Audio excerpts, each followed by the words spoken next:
Hello, welcome back to the Football Terrace. It's 5 p.m. I'm Terry Fleurs. This is the only place to be. Liverpool's crisis. We're here to discuss it. We're here to debate it. We're here to take your calls on it. We want to know what you think is going on.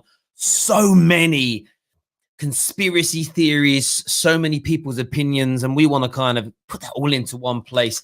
I want to go for a few facts, what I think's going wrong. And I want to hear the same from you. The link to call into the show will be shared very, very soon on social media. We also want to ask the questions, are Liverpool the worst champions in the history of the Premier League? Statistically, some people think so. 36 points is the difference at this stage of the season. Other contenders for that title, Leicester, they had a bit of a bad season after they won it. They were 27 points worse off at the stage. Chelsea in 2015-16 were 25 points worse. Man United under Moyes were 23 points worse. And Blackburn in 95-96 were 21 points worse. But for Liverpool, 36. Does that make them the worst defending champions ever? I want to hear from you. Also, I want to speak Arsenal today. I woke up this morning. I love Igal. I genuinely have love for Igal. I love this guy. He's out there on social media this morning basically saying Arsenal have just been unlucky this season. Just been unlucky. Bad referees have made them sit 10th in the league. It's all a conspiracy theory. So, Gooners, I want to ask you that question tonight. And I want to ask you proper. Are you just unlucky? Are you in 10th? Are you really a top 4 team that's just been mistreated by the FA and you're sitting down there in 10th? We want some home truths from you, all the Gooners out there. We're going to preview the Champions League as well. Big games tonight. Dortmund versus Sevilla is absolutely massive. It's a big week for Champions League football, so we want to have a little bit of a discussion about that as well. But you need to smash that like button for me right now. Get that done. Subscribe and click on the bell notification button. The link's going to be shared to call in. It's going to be on the Discord server in a few moments. But let's do some of your comments here. Clearly hit the guy's hand. Listen, there's no doubt, Arsenal fans, you should have had a penalty against Burnley. But they should have had a penalty too. Let's not get it twisted. Let's not get it twisted here. Let's see a few more of these comments that are coming through here.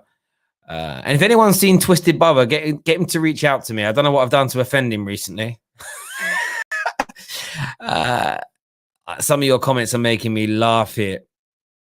I'm not putting them all up because it's mainly I'm laughing because you guys are throwing each other. No way United fans are talking about managers. You employ Ollie Gunner fraudster, bottler of the semi-finals. It's not about what Man United have bottled though, bruv. It's about are Liverpool in crisis or not? And if so, why? 6 games on the bounce you've lost.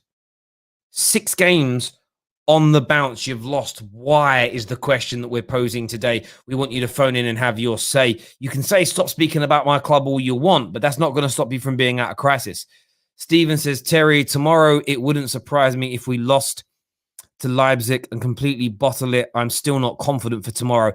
And that's the big question. That is the big question that I think is on the minds of so many Liverpool fans. What if we lose tomorrow? What if we fall away tomorrow? What happens? The crisis will go from bad to worst. And I know a lot of Liverpool fans are thinking and feeling like that. Klopp might become Wenger 2.0. Listen, it's a long way from saying that. Jurgen Klopp's still a top manager. There's no doubt about that at all. We have our first, Arsenal fan here says we've been robbed of 10 points from refereeing and VAR decisions. We'd be 6th or 7th if they were all correct. I mean, that's correct by your subjective view. What about all the VAR decisions that have gone in your favor and the opponents that you were against think they were incorrect? What if they went in those teams' favor? That'd be my question to you, my bro. We have a super chat from Tahir, big Liverpool fan, says Arsenal are in crisis. Listen, Arsenal have been in crisis for 15, nearly 20 years. Liverpool season's in crisis. There's no doubt about that. So maybe the semantics we can discuss in relation to that. But let's talk Liverpool first. Sorry, I'm just sorting out some wires that are getting me a little... a little bit discombobulated here. Are we better? I've lost, do you know, like I've lost a bit of the back of my keyboard, so I can't make the keyboard stand up properly. That's better. That's better. There we go. Let's speak about Liverpool. 36 points. 36 points is the reduction this year in points total. 6 home games lost on the bounce.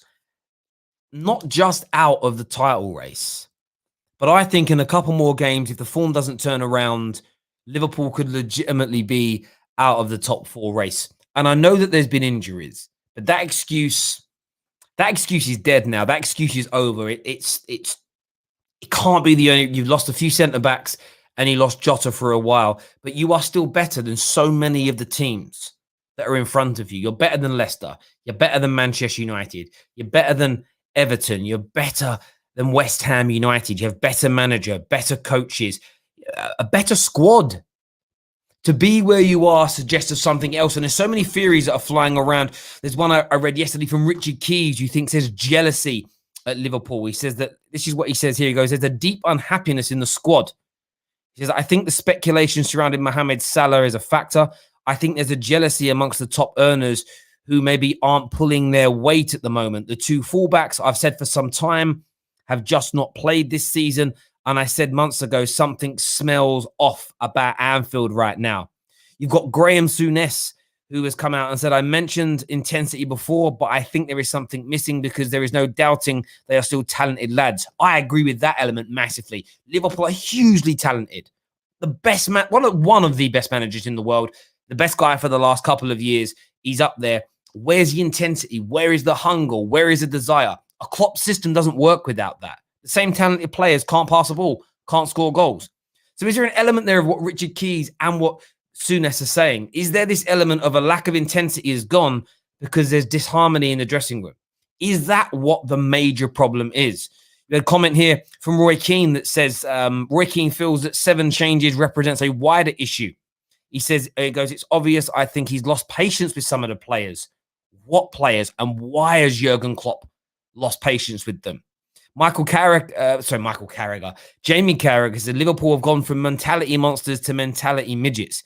He said Jurgen Klopp previously called his team mentality monsters, and that was absolutely right at the time. But now they are more like mentality midgets. That's what he said. They're his words. He went, this team is just not dealing with the adversity at any point in the last 4 months. And it's not acceptable at Liverpool. And that's the biggest bit for me. It's the mental block. The only thing I disagree with when it comes to Jamie Carragher is this has been going on for 13 months. But I felt they were giving excuses. I believe what's happened now and why the rot has taken control of this squad is the excuses have worn thin on the fan base, with the media, with the pundits. And now the true reality of it is hitting home. That what's happening to Jurgen Klopp is natural in this situation. People are questioning him. There are players that are looking at the exit door. There are players that want pay rises. They need an overhaul. There's a lack of money. There's a lack of investment from FSG to keep them at the peak of the powers, to keep them at the top of the table. There's no doubt about it whatsoever. And for me, something's got to change at Liverpool this summer. More investment is needed. Dramatic levels of investment is needed. There's no doubt about that in my mind.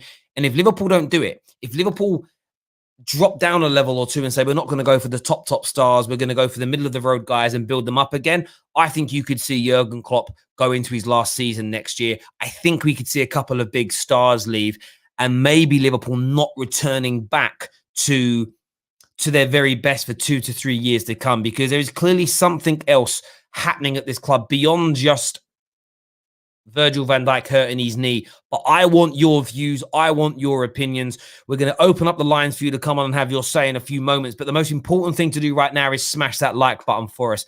I want to know what you're thinking and feeling. Let's go to some of these comments here. Okay, that comment is ridiculous. Listen, I know what Jamie Carragher's done in his past, but that doesn't reflect his opinions. I want to talk football. His system has been found out. He needs to adjust his system and change it. And Matthew, that's something I forgot to say. I'm not going to plagiarize here. You're right. You are right. That's one of the huge issues here with Jurgen Klopp. And I think the players have become frustrated with it, that he isn't noticing the problems. He isn't fixing the problems. It's like he's not even trying to fix the problems. And nobody wants to lose. They can see there's a problem. They're getting caught out with the high line. Teams work them out, and Jurgen Klopp's got no plan B. Or at the moment, he's not switching to that plan B. He's not changing the style. And I think people are losing faith in him. I really, really do think that people are losing faith in him. But you're absolutely right, Matthew. E-Boss here says Klopp in. I get that. We've got a super chat from Kevin Williams here, one of our long-standing Tottenham fans, who says Klopp has killed Liverpool like he did Dortmund. Is that the other thing? Does anyone think that theory is true? Does anybody think that theory is true, that Jurgen Klopp has essentially just burnt this squad out? It's not about tactics. It's not about system. It isn't about mentality. It's purely he's physically burnt them out. There's no more desire from these players to deliver in for Jurgen Klopp. And if that is the case, how does he turn that round? How does Jurgen Klopp get these players back on side? Silver Spring says, if Liverpool are the worst champions because of the points difference, does that make them the second best because they got the most points? That's a very, very good question. I think my view is it's not the worst because they were the best, or the points total, I think, may be slightly disingenuous because of how many points they did have last year. For me, the toss-up is between them and Chelsea's team in 15-16. And I'll tell you as to why. Because Man United, Blackburn were Blackburn. I'm not worried about them. Leicester were Leicester. Both those teams were shock winners of the Premier League. So I'm not worried about them. Manchester United in 13-14, it wasn't Moyes that won the league. It was a completely different manager, brand new coaching staff. So it was a bad season. But you can't, it was a different manager, right? So it's a different scenario. With Liverpool, to have won the Champions League and to won the Premier League, and then to fall down this far, I think that as a collective makes it the worst title defense that we've seen. To lose 6 at home in that process as well. They get knocked out the Champions League this week by Leipzig after being 2-0 up. In terms of season, it'll be awful. It'll be absolutely awful. There's no doubt about that whatsoever, but a really good question there. Marble Halls says Blackburn is the worst right now. Blackburn wasn't a shock win. Terry finished second, bought Shearer a few years before. I understand that, but if you actually look at it, they had a couple of years where they were like challengers spending a little bit of money, but after they won the league, what did they do? You know, they're not Liverpool Football Club. They're not Chelsea Football Club. They're not Manchester City in this current era. They were punching above their weight, overspending, and it didn't last very long after they won the league. So for me, I wouldn't say Blackburn, in my opinion. Older viewers may think something different there. And I want to speak Arsenal as well. We're going to open up the lines very, very soon for you to come on and have your say. I want to share with you Igal's tweets. See, Igal's big member of the Football Terrace, big part of what we do here. But the man's gone crazy. Man's legit gone crazy. His tweet's gone viral today as well, but the man's gone crazy. He has gone crazy. That's all I can say about Igal. He has lost the plot. Let me share it. Let me share this with you. Let me share this with you. Right, man's lost it. Legit lost it. Let me get this up on my screen here. You can all see that, right? You can all see that. I'm going to zoom in as well. Let me get that button there. Let me zoom this in so you can all see properly. Listen to this. Arsenal, he tried to put it as a question, but there's no question mark. It's a statement, right? Have Arsenal simply been unlucky this season? A thread on all the major decisions to have gone against us this season. So he scrolled down and talks about out of our 11 losses, a whopping 8 have been by 1 goal. That's extremely unlucky. By the way, I think something this season, like 6 of their wins have been by 1 goal as well. I don't know if that's been taken into account, right? Goes on to talk about discipline has also been an issue. It's not the coach's fault that Pepe, Xhaka, Leno, and Luis chose to momentarily become daft. And that's the bit there, momentarily become daft. You're talking about David Luiz and Xhaka being momentarily daft. Crazy, right? We've gone on to take only 2 points from a possible 12 in those games where we went down to 10 men. Well, that's not unlucky. That's stupidity of your own players. He speaks about the big 6 decisions and overturns going in their favor. We know about this one that's mad. He speaks about here, Mane elbowing Tierney in the face. We know it wasn't an elbow. It wasn't a red card anyway. He's trying to shoulder barge him, maybe a yellow. This one here, I mean, the stills there, but for me, Arsenal, by the way, go on to win 2-1 in this game. Yellow card given. So I don't really know why this one being included is crazy because they actually won that game, right? This one here, Carl Walker high boot on Gabriel in the penalty area. Penalty not given. City go on to win 1-0. You're acting like, one, you've still got to score that penalty. Two, you're acting like City wouldn't turn things round. Do you know what I'm saying? 25th of October, Lacazette goal ruled out as Granit Xhaka adjudged to have been interfering with play in an offside position. Well, he was interfering with play because the ball went straight at him. If he hadn't have moved, the ball would have hit him and not gone in. He had to move out the way so the ball went in. That makes him active in the play. Thus, he's offside. So it's the correct decision. Leeds, Liam Cooper blocked a goal ban effort with a raised arm. VAR check, no penalty given, 0-0 draw. But we'd already seen by about the beginning of November, all the football clubs moaning about those accidental handballs being given as penalties. We'd all bemoaned it.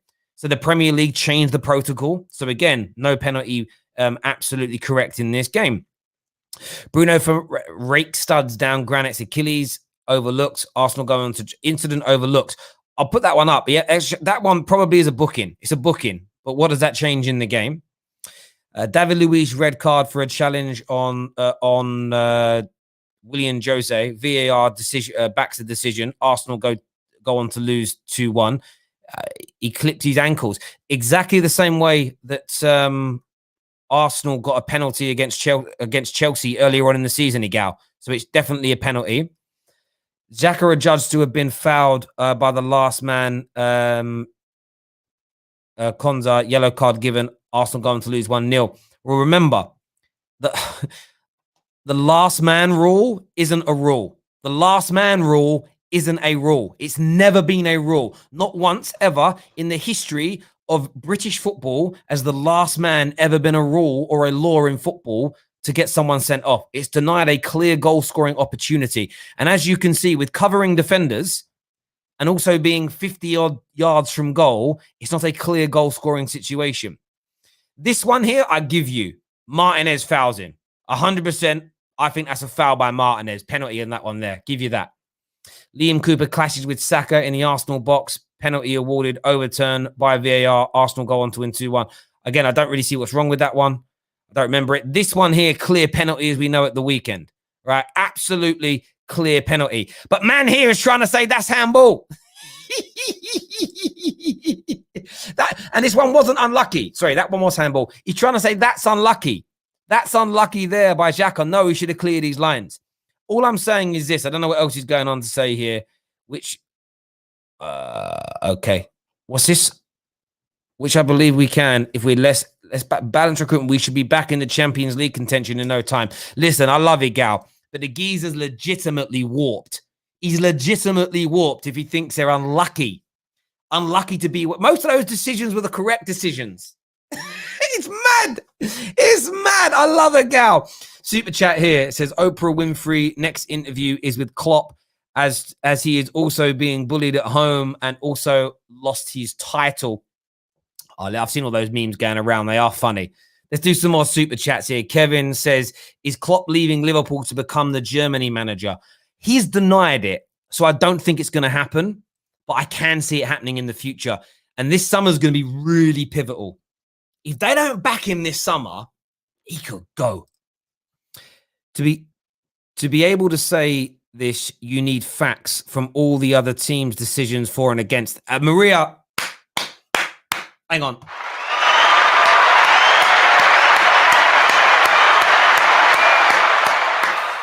You're beyond right. And I actually said this to a gal earlier today. I was like, listen, bro, I love you. I love you and all that. But for you to say you've been unlucky or referees are targeting you, you've got to do the same forensic analysis into every other team in the league. And then you put together a body of work. Now, what you have to do is be very, very, very objective and assess everything in with the same level of scrutiny. So if you think Bruno should have been sent off, any other player that's been raked in the back of his leg by an opponent, that should also be a red card. Any handballs in the same way. and then work it out. And if you can show me that Arsenal have had exponentially more, that the numbers have just grown beyond everybody else, and they've had excessively more bad decisions not go in their favour, I'll believe it. But all you've done is look at Arsenal's. Half of them are actually correct and try to make a thing out of it. It's weird. It's weirdy, gal. And I am calling you weirder, gal, on this one. Vincent says, FA Cup final versus Chelsea. Xhaka steps on Kovacic. Kovacic gets a red card. Arsenal win by 1 goal. By his logic, Arsenal are lucky to have had the FA Cup. And Vincent, that's my point. That is my point. Arsenal fans that are literally wearing tinfoil hats right now are a madness. They're a legitimate madness. Liam here says there are so many factors. Injuries are one of them. Players are exhausted from 2 to 3 years. The system has been found out. The home losses basically been the same match blueprint is obvious. Get Fabinho back in midfield. Back onto the Liverpool conversation here. I agree with you. Look, I think there's loads of factors with Liverpool. I think 2 of the biggest ones is the system being found out and everybody at the club being absolutely exhausted. I think people are absolutely exhausted at the football club. There's no doubt about that whatsoever. They really, really are. Liam, thank you for that super chat. Everyone who's tuning in, make sure you're hitting that like button. Get yourselves across to the Discord server. We're going to share the link now for you to call in and have your say. Share that now, and I've tagged everybody and everyone on that. So if you're in the server, you should see it in just a few short little moments. That's done. Oh, hang on, that's not done yet. There it is. That's shared now for you over there on the server. Dinesh is here. Dinesh says, Egal when Henderson winning against Everton. Start off the season goal got cancelled by VAR. I don't know what you mean. Sorry, I'm confused about what goal. When did you start the season against Everton? I'm sorry, I'm a bit confused by that, bro. I don't understand. Maybe I'm missing something when I'm reading that. I'm not too sure. We're going to go to some of your calls in a few moments' time, ladies and gentlemen. Mason Mount is overrated. That's a random one. Comment from Artificial Intelligence is, if you lose or aren't doing well and the focusing on the nuances as to why you lost, blaming it on the referee decisions, then that means you are obviously the real reason why you are not winning. There we go. But we're going to go to some calls now. Tinfoil hats are welcome at the Football Terrace. We will do that. Oh, the 2-2 you mean? The 2-2. I don't remember Henderson getting a goal disallowed in that game. Why don't I remember that incident? So just remind me of it. But there we go. Terry, when are you doing Europa League previews? We don't have the time to do very many previews. We're doing a North London Derby preview this week. We've got Man Like Lives. We've got Man Like Lives, the rapper, who's doing the North London Derby preview. We're going to get Adam. We're going to get Egal. Hopefully Egal. I haven't reached out to him yet about it. And Lives on the show going up against our Tottenham fans. Oh, Egal is back. Who wants to speak to Egal? Oh, he disappeared again. He just disappeared. I don't know. He's gone to get his tinfoil hat. I love that comment there. It's a conspiracy. No, I hear you on that one. There. Let's go to our first caller. Monsieur is on the line with us. Monsieur is a Liverpool fan. What are you saying, bro? Hi, Terry. I'm good. Just to clarify, I think that Everton won. The Henderson disallowed is when Mane got the offside by his sleeve, and then Henderson scored the equaliser, but it was ruled out in the Merseyside derby. Okay. Yes, yeah. I hear you. Yeah. So, Terry, on the Liverpool, we are officially on a crisis. It's a mixture of everything, Terry. I mean, 6 months ago, you could say it was injuries because we had a horrendous list of injuries, and everyone could say that's a fair point. But now it's a mixture of everything from the owners to the manager to the players. Recently, it's coming down to the manager a lot just because he's very stubborn in his system, trying to force the 4-3-3 all the time. And the players have just looked like it's like they can't be bothered. It's like the intensity's gone, one because of the fatigue the last 2-3 years, and also it's also down to just the player. It's just I think they are bored. You saw in the last 45 minutes against Fulham, we just tweaked it slightly and we played much better. Playing Fabinho in midfield, we played much better. All I say to Klopp is just place people in the natural position. You'll do well. You can't go wrong. And Egal, bloody hell, Egal. Yeah. I mean, Egal's entitled to his own opinion. I mean, if he feels it's unlucky Arsenal, it's unlucky Arsenal. Let's not forget that they played such a defensive. Just let's not forget they played such a defensive Jose Mourinho defending in the first half of the season. But yeah, hi Gal. Yeah, I hear you on that. Listen, Monso, really good points made there about Liverpool, and I agree. I think it's a big thing is a system issue. I think the system problem is absolutely massive. There's no doubt about that, and Klopp has got to work out a way of changing that up. Bro, thank you for all your support on the channel, mate, and thank you for calling in. Really appreciate it, bro. All the best. Igao is now with us, ladies and gentlemen. Igao, listen, bro, your conspiracy theory stuff today it's actually been entertaining. I thought you were joking at first. It's blown up on socials, which is great for you. I'm happy for you. But you don't believe you've just been unlucky this season or referees are out to get you. You can't truly believe these tweets you put out. Listen, everything that I put out, it took you. You know, Terry, I was up at midnight and I was done around maybe 2:30 in the morning. I was just looking at everything. I was looking at all the games, looking at every single thing. And this morning when we spoke also, you were telling me, okay, I want you now to do the same thing, but compare all the other teams. So I don't know if there's threads out there for Manchester United, Chelsea, Spurs. I want you guys out there in the Football Terrace community, message me at the Kitty G, your own club situations similar to this, because I want to actually do a whole thing on this. Because today, my whole video concept on today, I do discussions every Tuesday, and today's discussion was about how Arsenal have been extremely unlucky with 3 different points. Okay, one, we've been unlucky because we are nowhere near the clinicalness that we usually have with the players that we have. We are nowhere near the level of finishing that our players should be finishing at. If you look at their last 3 seasons, this has been the poorest finishing rate that we've had from our players, such as Aubameyang, such as Lacazette, and so on and so forth. Right. In my next point was refereeing decisions. That's why I did the whole thread about refereeing decisions. So refereeing decisions, you're finishing, and the third one was discipline, right? The third one was discipline, because when you look at the whole situation, how many red cards did we get? In addition to David Luiz, Xhaka, the goalkeeper Leno, Gabriel getting sent off, Pepe, disciplinary issues. Yeah, and this is all to go under the same concept. No, this is all to go. That's the weakness. Let me finish. So if this is an essay, my hypothesis is Arsenal have been unlucky. My body paragraphs are: 1, refereeing decisions; 2, unlucky because of we weren't clinical and our finishing chances were nowhere near where we usually finish; and 3, because of disciplinary reasons. And my conclusion is, with all these factored in, we've dropped about 13 to 9 points from these situations that I've calculated, right? We've dropped between 9 to 13 points. So it shows that we should be in the top 4. We should be still in and amongst those teams. It's just been extremely unlucky. And this is why I'm saying we need let me finish. This is why I say we need cohesion. We need time as a team to be together a little bit longer. And this is another thing to show that Mikel Arteta is not the only person to blame, because there's things out of his hand that he cannot control that are implementing the reason why we're in this situation today. Okay, so firstly, you've not being clinical is not unlucky. You not being clinical is because you've not been good enough. First and foremost, that's not bad luck.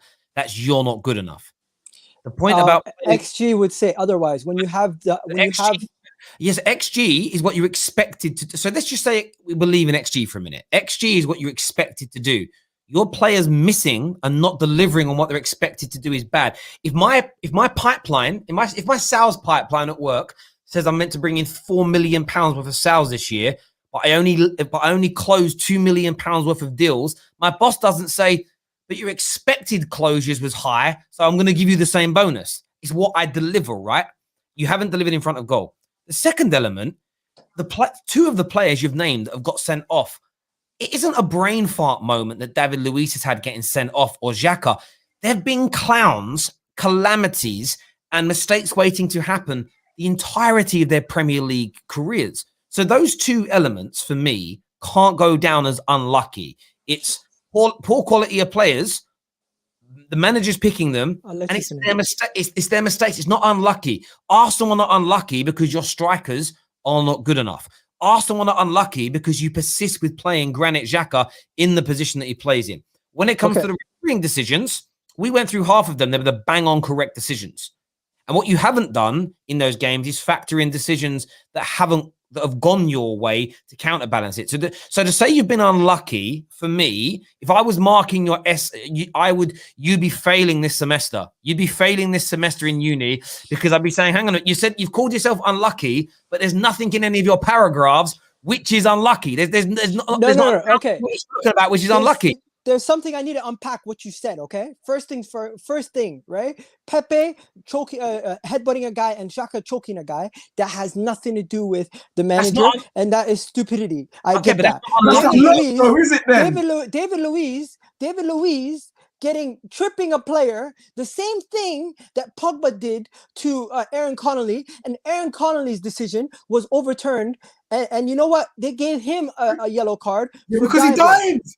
No, but the same thing happened in our game, and he didn't die. No. Also, you did ask me to check VAR decisions, and you did ask me to say, "Yo, check how many decisions have actually gone in your favor in comparison to other teams." And I did that. And you know what I found? I found surprisingly, Liverpool, Arsenal, and West Bromwich Albion are the three teams that have been harshly treated by VAR this season. The three teams that have had the most points. Okay, but it's not about that. See, this is where everybody misreads that report. The team that has the most positive overturns by VAR is the team that had the wrong decisions made first time round. What's happened to Arsenal when you keep saying it's a conspiracy? Yeah, no. There's a VAR decision right here. Gal, wait. If the decision is given, so you said overturned. So are you saying you've had less decisions overturned in your favor, or more things taken away from you? What are you presenting? If I could share my screen, I would share my screen right now. Just say what you're presenting us with, please, for a second. Okay. Look at November 22nd against Leeds. Liam Cooper blocked a shot with his arm raised, in an unnatural position. His arm was raised. VR looked at it. You're telling me that's not a handball decision. I'm going to put this is it here. So there's two things you've got to learn about this decision.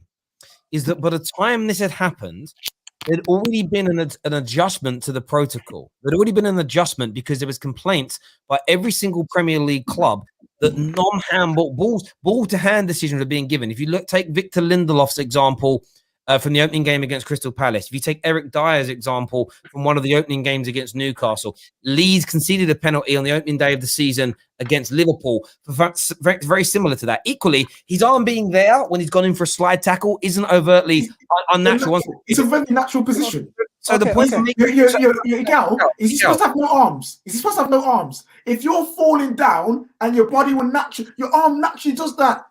He's supposed to have no arms. Okay. How about the fact? Let me just finish my point, though. Finish my point. So that's what you've looked at, where you've said Arsenal have had less decisions going our favour. What that means, what this is here, it says no Big Six team has had more VAR decisions overturned in their favour than Manchester United this season.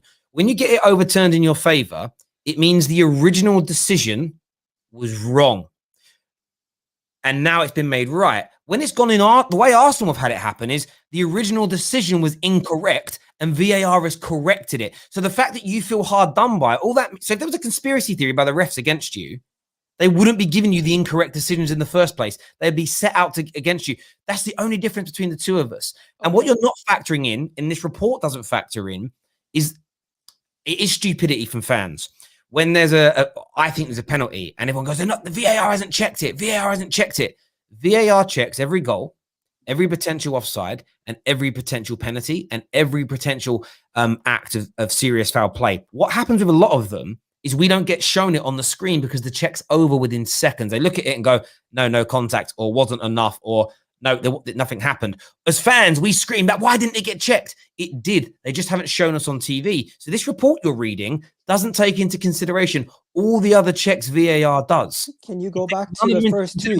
Can you go back to it's flawed, bro. What do you want me to check? Can you go back to the second tweet? The second tweet at the top, the one with the one with Saka, and you can see the Aston Villa player at the top, where it says out of 11 games we've lost at the top, at the very top. Sorry. Yeah, second one. Yeah, so go down that one right there. If you zoom into that, it says out of our 11 losses this season, 8 of them have been by one. 8 of them we've had 1 goal margins in those losses. Right? We've been unlucky against Burnley, Everton, Leicester, Wolves, and Aston Villa. You cannot tell me that we were not unlucky against Aston Villa when we had 2 clear decisions that could have gone in our favor. That could have been a red card and a penalty in the box. Let me finish. Wolves, where we had 2 sending offs. One was rightfully sent off. The other one was not rightfully sent off. The Leicester game where we had Xhaka was ruled offside, interfering with the goalkeeper when he clearly was not interfering with the goalkeeper. So just because what you do, you rule things off without going back over them. No, Xhaka, listen, Xhaka was offside. It's not interfering with the goalkeeper. It's interfering with play. So that ball, did Xhaka have to move out of the way of the ball for it to go into the back of the net? Yes, and he did not touch him. Okay, listen. So if you're in an offside position and the ball is going to hit you and not go in, and you move out the way, your movement makes you active, because without your movement, the ball doesn't go in anyway. So it's offside. It happened last season. Manchester United versus Everton. P shoot a shot going. It was on target, but I want to say it was Calvert-Lewin, but it might have been somebody else, was sitting on the floor, and the ball was going to hit their leg, and it wasn't going to go in. So he moved these legs out the way, and the ball trickled in. It was given offside for exactly the same reason. The problem is with a lot of your things in this thread, they're not incorrect decisions. The Saka one you mentioned, where he was running through on goal and was brought down, there's no such protocol or law that states last man. It's clear goal scoring opportunities. And when you've got a covering centre back and you're 60 yards from goal, it cannot be a red card. It cannot be a red card. My thing is this. Yes, you lost to 1 goal margin and there were things that didn't go your way during the game. Cool. But why weren't your team good enough to overcome that? Why couldn't you score more? Guarantee you there's more chances you missed than actually chances that things didn't go I actually did mention the fact that we were not clinical. So that is part of this whole situation. But you're saying that's unlucky. How's that unlucky?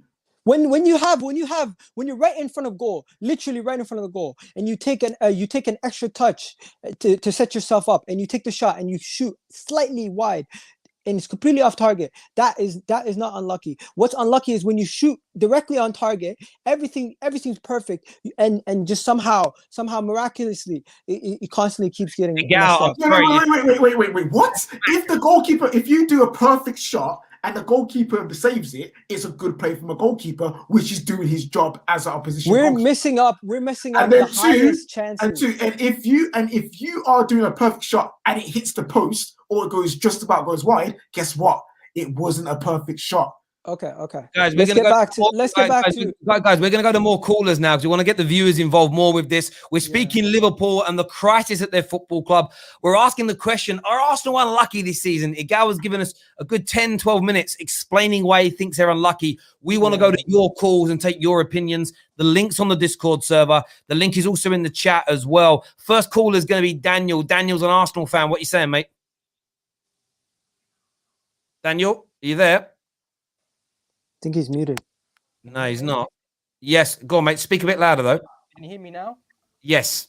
Yeah. All right. Good evening, guys. All right. I'll say this. Yes, over the last 15, 16 years, we've been so unlucky with referee decisions. But what I've always said to myself is that Arsenal fans are using this as an excuse all the time, where it's happened for the past 15 years, 16 years, that yes, we've been unlucky with referee decisions, but we keep on using this as an excuse. And especially since Arteta's been here, where was this same energy for Emery and Wenger? Like, where was the same energy for Emery? Terry can vouch for me. I came on here. Oh, Igal's signals. I didn't cut him off. His signal cut off from there. Listen, Dan, listen, I hear you, bro. I find it strange. I don't even mind the talk about refereeing decisions being unlucky. We can debate that. But your players missing chances and your players getting themselves sent off. It's unlucky for you I don't know, for Gal, maybe we've got to wait for him to come back. From his point of view, it's unlucky. Like, I feel unlucky as a fan that my players are missing these chances. But as a club, your striker, it's like me saying Man United are really unlucky that Dan James isn't as good as Jadon Sancho. We're really unlucky that Scott McTominay is not as good as Zidane. That's what I'm hearing here. I find it strange. I want Daniel, to say something. go on, mate. Go on, mate. with Point. when Igal comes back with the red cards, well, I do blame it on Arteta because it's discipline issues. It's discipline issues. When Wenger was here, I only saw like not at most 2 red cards a year. Since this guy's been here, 9 red cards. That's atrocious, and there's a lot of bottle jobs at this football club, but 9 red cards. I blame it to him because of mate, you're right. You're absolutely and it's not right. me having an Arteta agenda. It's me saying kind of facts because if it's 2 or 3, okay, 9 red cards in 1 year since he's been here, I've never seen anything like it. Completely and utterly. Listen, a great call, mate. Thanks for coming on. Really agree. I mean, 2 of the 3, they're just not bad luck, in my opinion. Next on the show, we've got Ram. Ram's here to speak about Liverpool. Are Liverpool in crisis and what is going wrong? Ram, if you're going to sit backstage, you need to be there, people. He was there a minute ago. Now he's gone. We're going to go to Military Gooner TV. Man's back in the house again. What you saying, bro? You just got to unmute that line for us, please, brother. My bad. What's up there? How are you guys? Yeah, good, man. Good. What do you want to say about Arsenal? Do you agree with Igal that you're unlucky this season? Really and truly, you can't put it down to luck because in the game of football, it's about being accurate, and accuracy has nothing to do with luck. Luck is a perception. So it's hard to say that a player would kick a shot off goal and it would miss by a margin and that would be unlucky. That's not unlucky. That's just you missing. So using the term luck would be a perception. So what is really happening, I think that the players are actually, some of the players are just not good enough, and quality-wise, you can see the massive drop. Now, in regards to the refereeing decision, I think that has to do with perception of the club because our quality has been dipped so far below what it should have been. The perception now is changing to a smaller club. So refereeing decision definitely goes for bigger clubs. So when you see Arsenal playing against a Manchester City, the decisions would definitely sway in favor of Manchester City. We might like it, yes or no, but that is how the world of football operates. Perception, and that really sends a negative energy towards the club itself.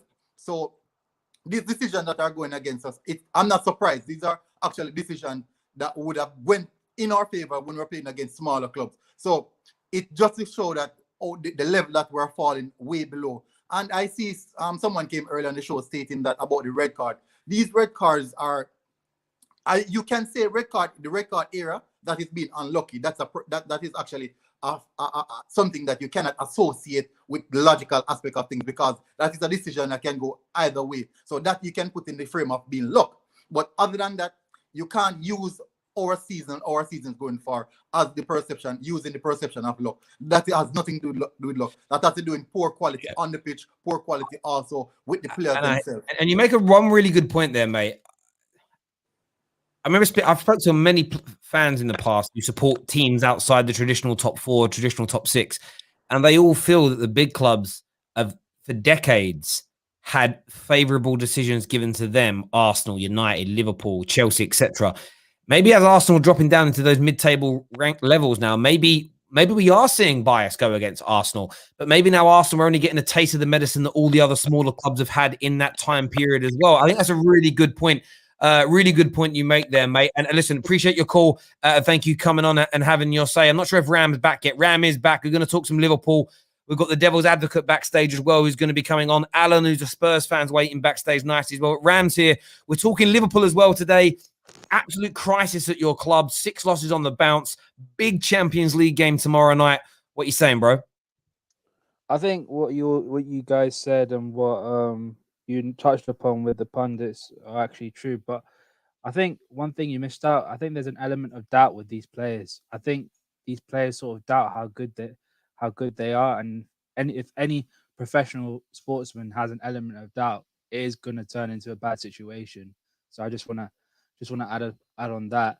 In terms of tomorrow's game, I'm not at all confident. Like, there's nothing to be confident about. RB Leipzig are flying in Bundesliga. I think they're about 2 points behind Bayern Munich, which is a testament to how good their team is and how good Julian Nagelsmann is. So will we get through? I'm not even sure. personally, I think it's going to go to penalties. Honestly, What's the reaction going to be like, though? So I get what you kind of said. What a lot of the pundits said is true. There's a bit of unharmony. There's a bit of unhappiness. People are not liking the tactics. Klopp's lost a bit of faith in people. Every other team that struggled this season, the manager has come in for severe criticism. Forget every other platform. On this platform, when Arsenal struggling, Arteta got stick. Lampard got stick. Ollie's had stick. Beginning of the season, Pep got stick. Where's the stick for Jurgen Klopp? Not changing his system, not galvanizing the team. He ain't hugging anyone at the minute. I know you're not meant to because of what's going on in the world, but where's that man management gone? Like, for me, I do think Klopp is getting a very easy ride through this. Personally, I think that as well. I mean, I think it's down to both extremes. Some people just want him completely out, which I don't believe in. And then some people are blind to the fact that he's made mistakes. It's as simple as that. I don't think there's a happy medium between, I think, in my opinion, the fan base. I think it's either one or the other. And frankly, personally, I want him to stay, but he's not, even though for what he's done, he doesn't shy away from criticism. He deserves it when he needs to be. I hear you on that. KJ, tomorrow night, do you think Liverpool get themselves through the Leipzig game, or can you see another sort of catastrophic moment? No, they'll get through because Leipzig play into their hands, highline football. You know what I'm saying? They'll find a way. They'll have a game where they can get behind, can get many chances, and they will probably finish them. You know what I'm saying? Mo Salah is still a quality player, so is Mane. So when they get their chances, at some point they will take them. Their bad form can't run forever. So yeah, they've already got 2 away goals as well. So 2 away goals plus being plus a team that plays into your hands, it only spells one thing, and it's a win.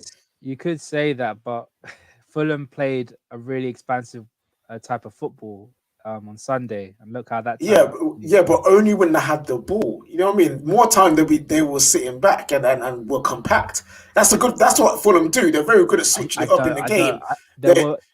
They were compact when they need to be and expensive when they need to be. Yeah, but there were moments Leipzig won't do that. Leipzig won't do that. I get that, but there were moments in that game where we could have. There were a couple of one-on-one opportunities between our wingers and the centre backs, and they didn't do anything. That's, if you look at it statistically, you've created as many goal-scoring opportunities, as many big chances, and you have as many positional attacks this season as you did last year, as many counter-attacks resulting in shots as you did last year. The difference is your finishing is down. So I think what's happened to a lot of the difference is now teams are less scared of you. So when they counter with more numbers. This time last year, maybe a little bit further than this time last year, teams were like, oh no, we've just won the ball back, but we're not going to send more than 2 or 3 players forward, because if they get the ball off of us, they're just going to cut us apart. They're going to tear us limb from limb. Nobody was opening up against you, or rarely opening up against you, because they were scared. And you still, by the way, broke them down and beat nearly every single person. It's why a lot of your results last year, people called it luck, because it was like by the odd goal, it was late goals, you just wore people down with attrition. But the reason you had to do that is because nobody wanted to open up against you, because you battered everybody that did. And that's probably Jurgen Klopp's biggest weakness as a manager.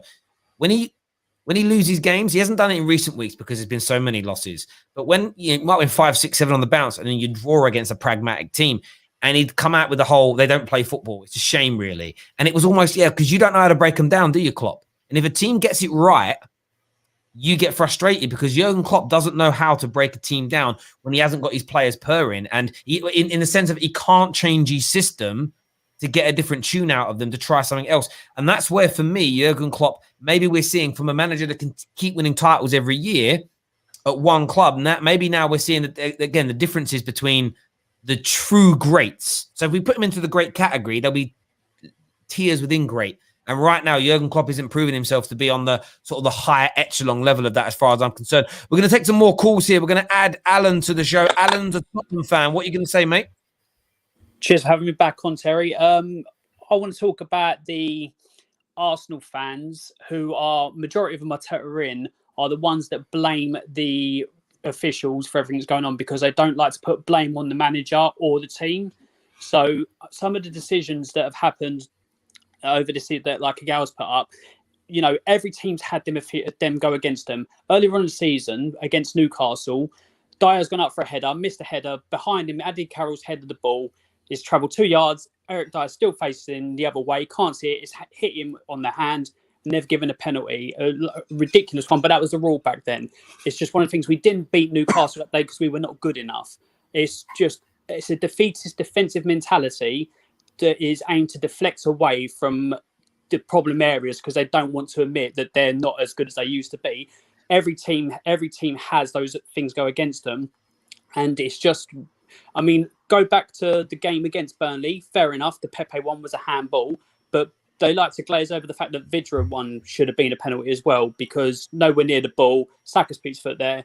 Otherwise, Vidra's got a clear shot goal, and that for me should be a penalty. It happens for both teams. It happens all, over the season. It goes for you. It goes against you. Yeah. We weren't good enough to beat Newcastle. I don't use that as an example. I did just then to obviously prove a point, but we just weren't good enough to beat Newcastle earlier. You're right, and you should have put that Newcastle game to bed. You had 5 or 6 gilt-edged chances. We should have been 3-4 up. The irony in all of this, when you look back at Gal's post, he also says missing opportunities is bad luck. But in that Leeds game, they drew 0-0, where I think should have had a penalty. Leeds at the post. So that means Leeds were just as unlucky by Gal's logic that game for not winning. And that had nothing to do with refereeing decisions. What about the Man United game? It was unlucky that Pogba inexplicably gave a penalty away. Are you going to relinquish those 3 points and give us one and just keep one yourselves? By your logic, it makes no sense. Equally, he said, we lost those. We were unlucky because we lost those 8 games by 1-0 margins. What about the 6 games this season that Arsenal have won by a single goal margin? I don't get where he's coming from, and that I really, really don't. Alan, great call, mate. Thank you for coming on and having your say. Really appreciate it, bro. Next up, we've got the Devil's Advocate. What are you saying, bro? You're on mute, mate. You're on mute if you're speaking. He's not there. Let's go to another caller then. Let's go to Matthew. Matthew's back with us. Unmute your line, mate. There we go. What are you saying, brother? Yeah, I just want to talk about Liverpool, really. Go for it, mate. To be honest, I think if they don't get Champions League football, it'll be the end of Klopp. Personally, because I think you're going to have to sell one of the front three and Salah or Mane to fund the summer. They won't back you in the summer if you don't get Champions League football. And I don't think it will get the players in to even challenge City or Chelsea next year. What do you mean by the end of Klopp? Could you be a little bit more elaborative on that? Well, he's not going to get back, so why will he trust Liverpool and the board? Why will he stay at the club? I think personally, I get where you're coming from. If he doesn't get back, I honestly think I promise. And even it's been a weird these past. Ram. If he don't get backed, he's going to go Germany. He's going to go Germany. I know he is. Yeah, honestly, the fact, today, this is what makes me. If I'm every big Liverpool fan I've seen on socials, there's no chance he's taking over from Lowe. It's like Germany don't announce it the day after it's done. Germany can take a bit of time with this. It gives Jurgen Klopp the summer. It gives Jurgen Klopp an opportunity to see what's going to be spent and what's going to be done. It would not surprise me. I would not, if this season ends terribly and they don't give him any money and they sell a big player, would I be shocked to wake up in the morning and Jurgen Klopp says, I've decided to move back to Germany. I want to do X, Y. I wouldn't wake up and be like, oh my God, I didn't see it coming. It really could. But in terms of Jurgen Klopp being finished, I don't know that. You have to wait and see. I think it could take 3 or 4 years to get back to the top of the mountain again. I think Liverpool fans have got to be. You're a very well-run club. What you're not, though, is City or Chelsea or Man United in terms of spending power.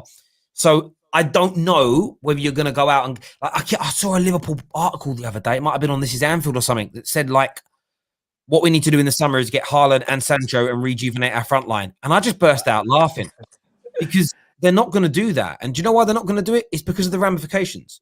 It's the ramifications of all the current stars. Let's just say Salah leaves and that funds those 2 signings.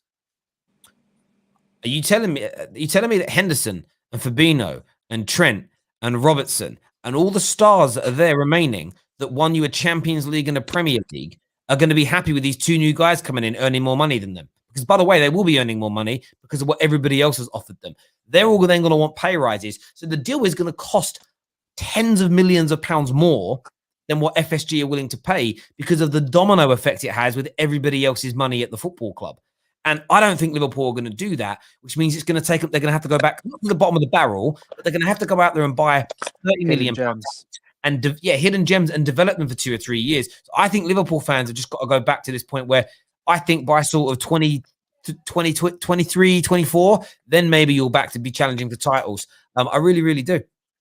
Yeah, I personally don't think that Salah or Sane will get sold this summer because of the financial frailties of certain clubs. I reckon they'll go next summer if they're going to go anyway because of COVID reasons. They won't be able. I don't think we'll get the right price for him. We won't get the right price for him. They'll be like, we want more money, and then the clubs will be like, no, we're not going to pay that much. And the only way it makes sense is if the player you're buying, let's just say you want 20 million extra for him, but the player you're buying is available for 20 million pound less.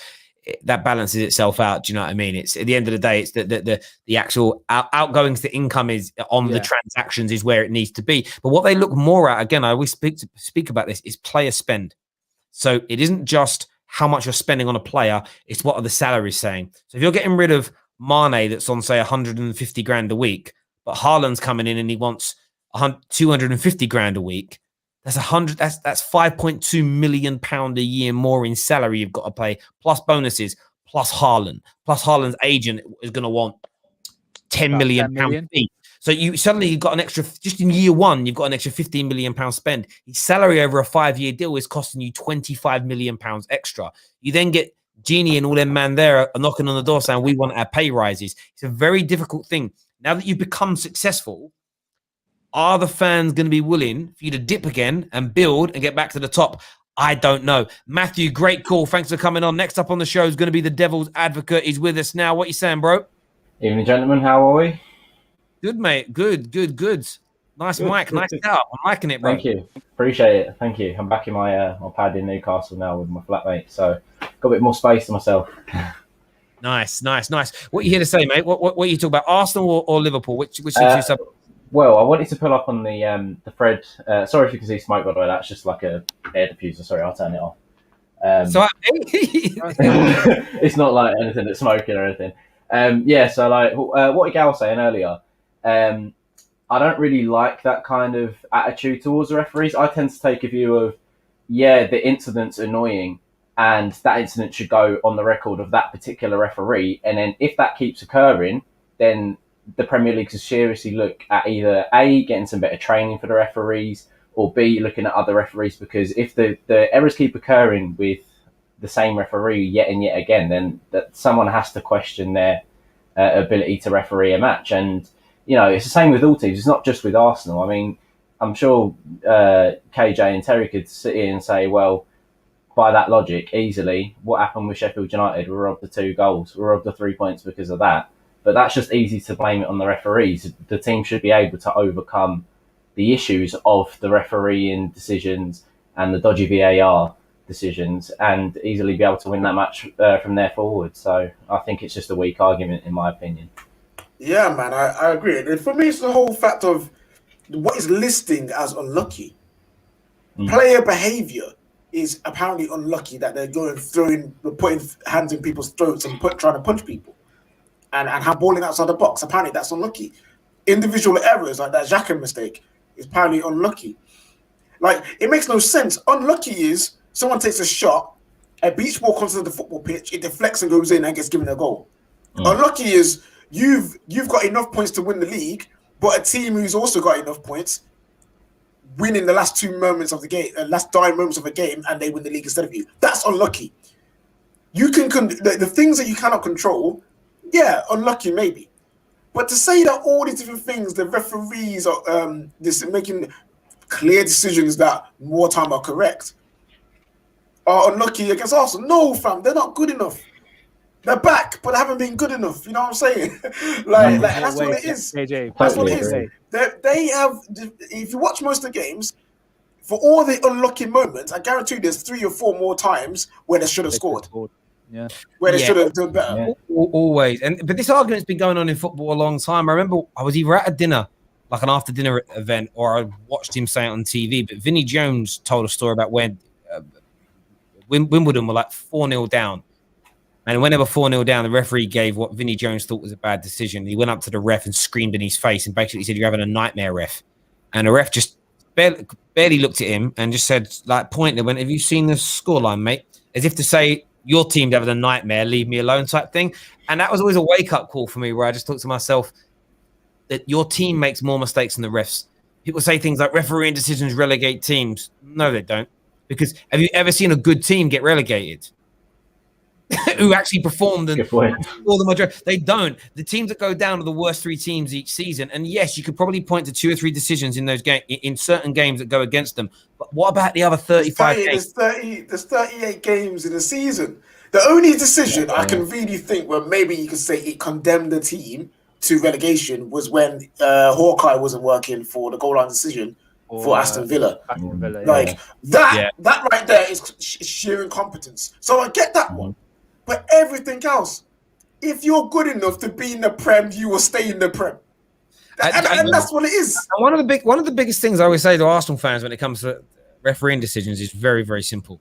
If it wasn't for a bad refereeing decision, you would never have gone invincible, because when you were losing, I want to say it was to Middlesbrough, and Robert Pires blatantly dived to win a penalty in the last moment of the game.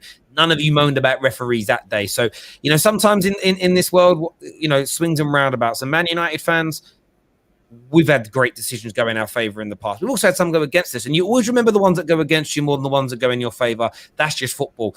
Devil's Advocate, listen, bro, always appreciate your support and everything you do for this channel, mate. Really appreciate that, brother. Thank you very much. Your real name. I'm not going to tell anybody, but there we go.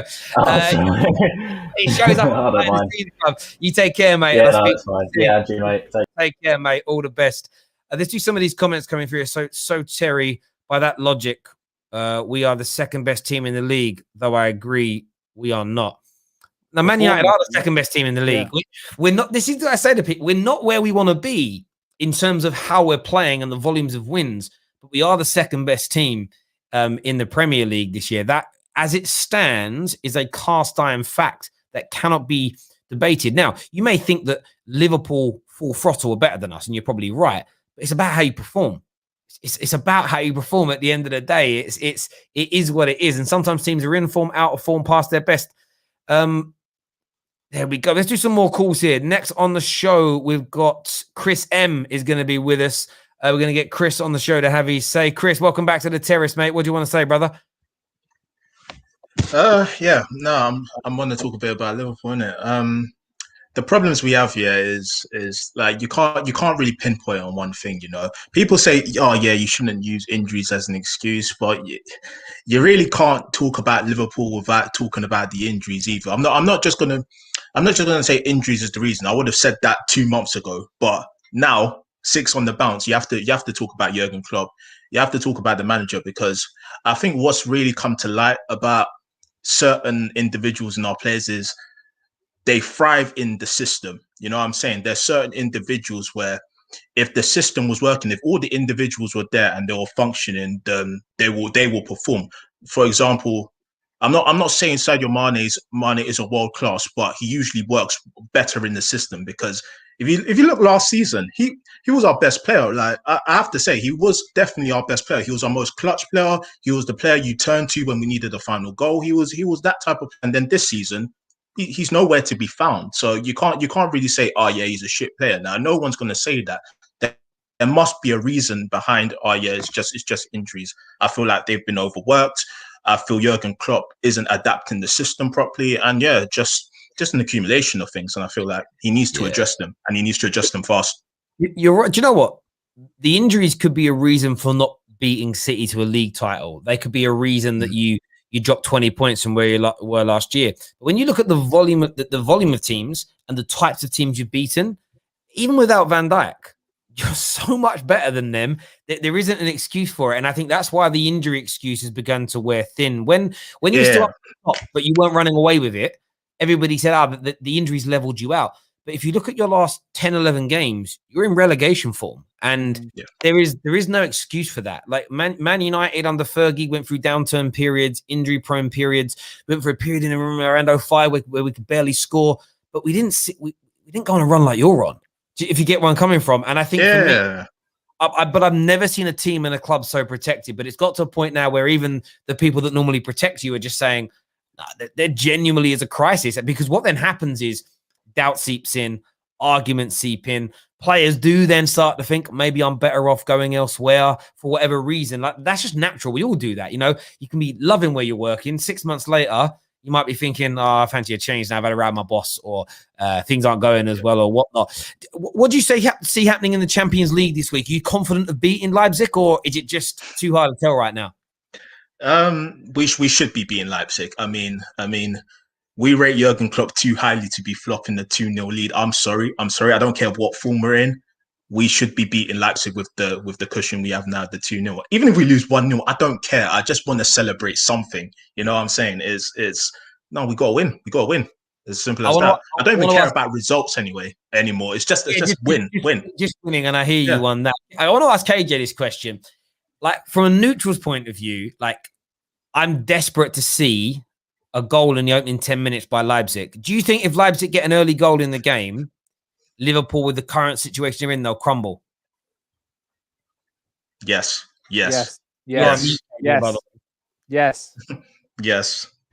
Ooh, that's a good question. The way that Liverpool are, you're saying first 10 minutes goal. Yeah. All right, listen, it's gonna be that's gonna be sweaty for them. Like, it's gonna be tight.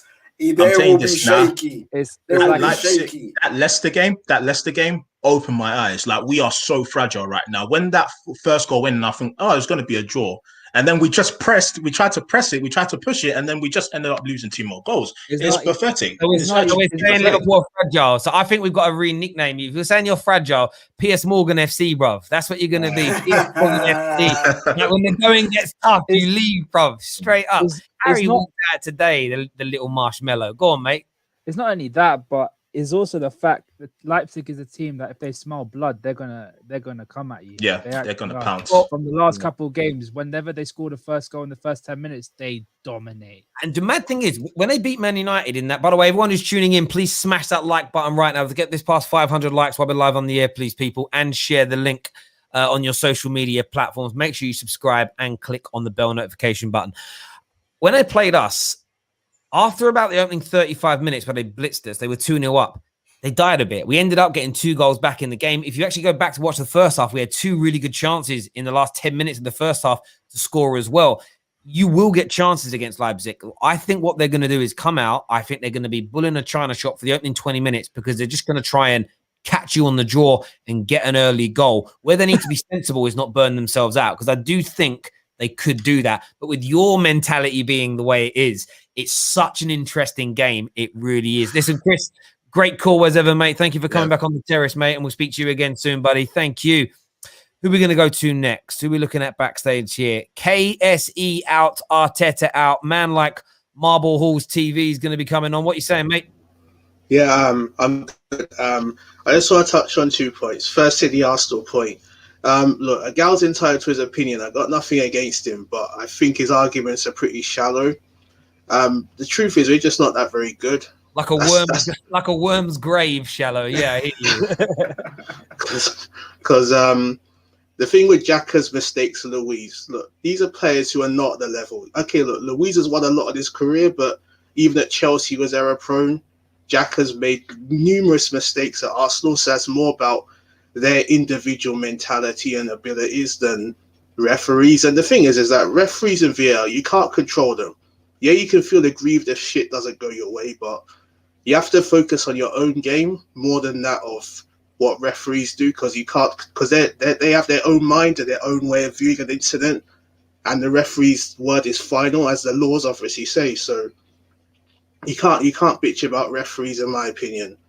So yeah, we're just shit. We just need to accept that and not make excuses. But it's the truth. We have poor players in some positions, and you know, until we replace them, then yeah, I think you know, it's weak in my opinion to say referees is the reason why we're where we are. As for Liverpool, Jurgen Klopp, right? Obviously a boss level manager, done his stuff in England, done his stuff in the Bundesliga, but I think not enough heat's been given to him. You know, yes, he's a world class manager, but this is his first major dip, in my opinion, as Liverpool manager. But not enough is being said that he just has one formation. Now, in a way, it reminds me of like Wenger. Look, I'm not going to cuss Wenger. He was great for Arsenal. But towards the end, he did just have one way of playing. And if you look at Klopp, he has one way of playing, one formation, one style. And he's not adapting. He doesn't have a plan B. I think that's a major reason. Yes, you can say FSG didn't back him, but, you know, he hasn't got much depth for this squad. You know, Origi, all right, cool. Origi won the Champions League for them. Well, he scored the winner in the final, innit? But he's not at the level. Shaqiri's an okay player.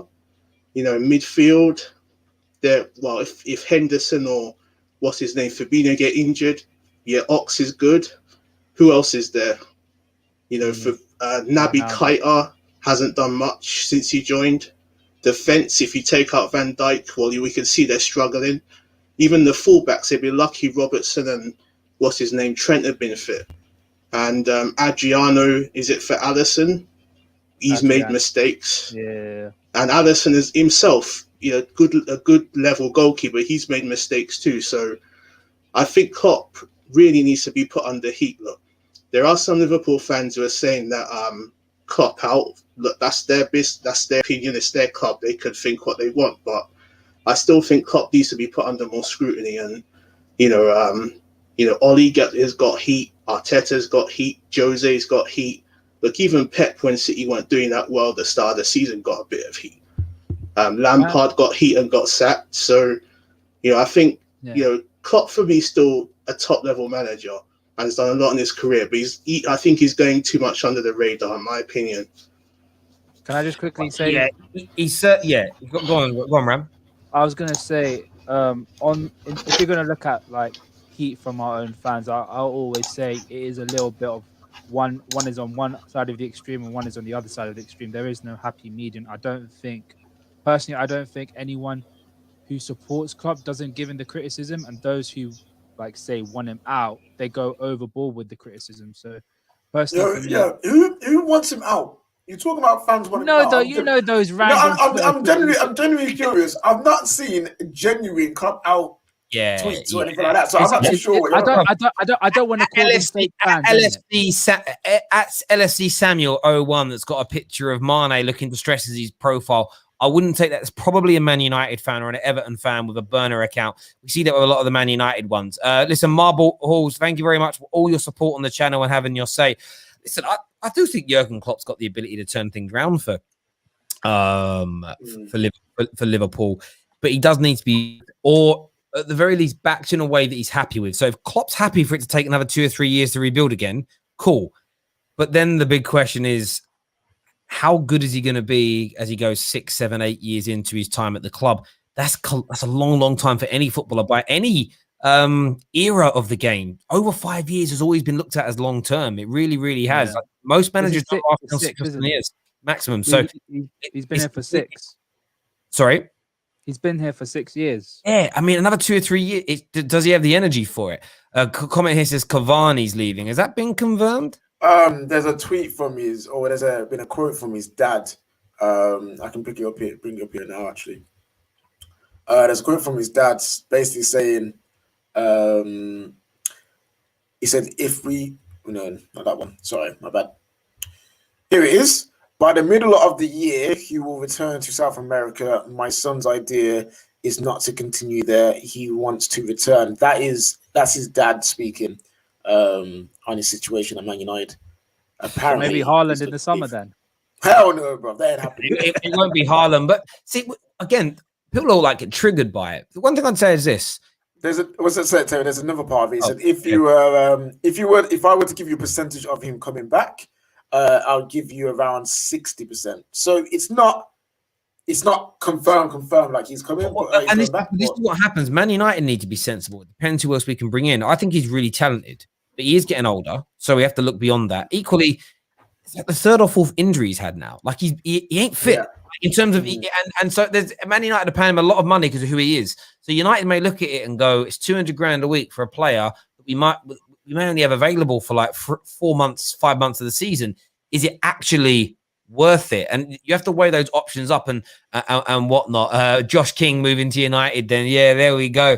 Can you imagine? But that's it. Listen, we're at the end of the show now, people. Appreciate everybody that's tuning in. Sorry we couldn't get everybody on to have their say. We're back live after the Champions League games tonight. I know Dortmund's one of them. Who's the other game? Porto and Juve.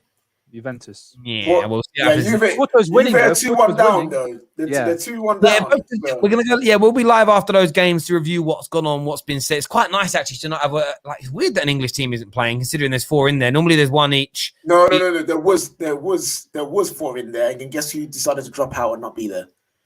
Oh yeah, it's meant to be us playing tonight.